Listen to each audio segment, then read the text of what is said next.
Yeah, the Education Center at the Wall will work in synergy with the Vietnam Veterans Memorial and will work in synergy with the Lincoln Memorial.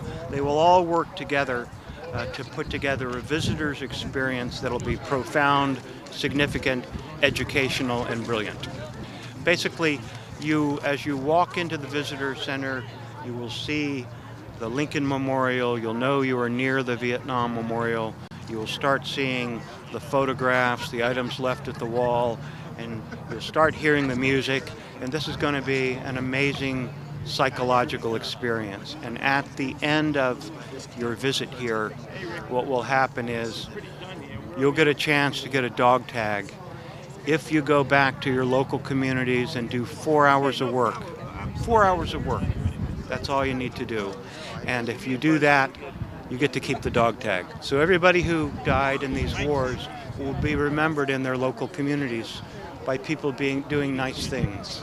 My son Matthew, he was on his second tour in Iraq, for his country. And he was one of 3 that were killed on the Abrams tank when they hit an IED on September the 16th, 2005. It's hard for me to talk about this. For that it is, my son.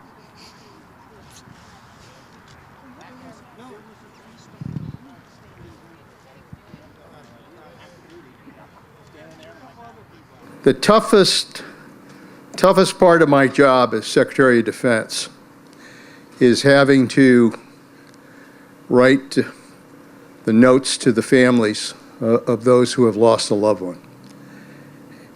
And it's tough in part because, like Jill and Joe, Sylvia and I, our son served in Afghanistan. And you know what it means, if that were to happen to your own family.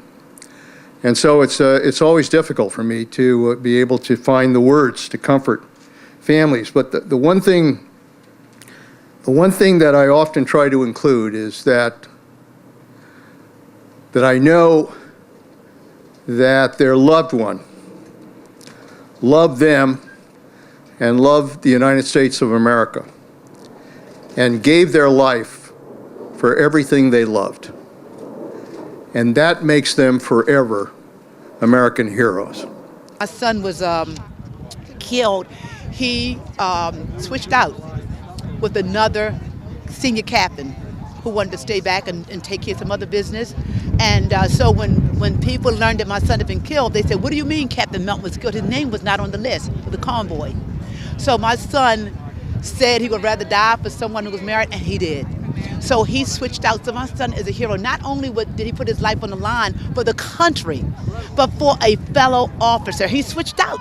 So now that young man is here today for his child. It means the world to me.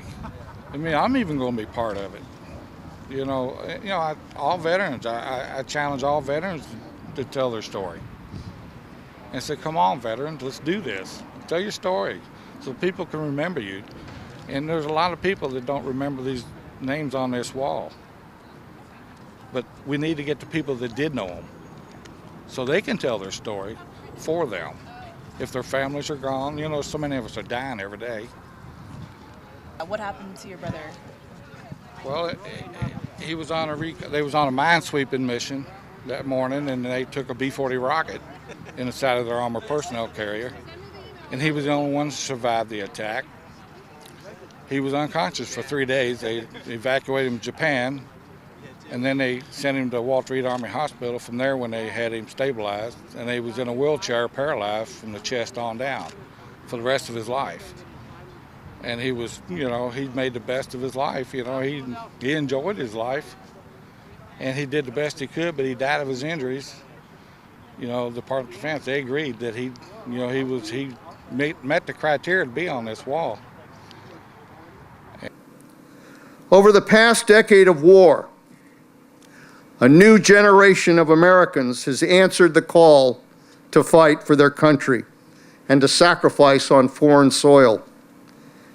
They've done all of this country has asked them to do and more. Since 9/11, more than 6,600 of our brave men and women have made the ultimate sacrifice for our nation. I am thankful that the center will include pictures and stories of those fallen warriors alongside those of the heroes from the Vietnam era. The center will focus on a divisive time in our nation's history from which our country has learned some meaningful lessons.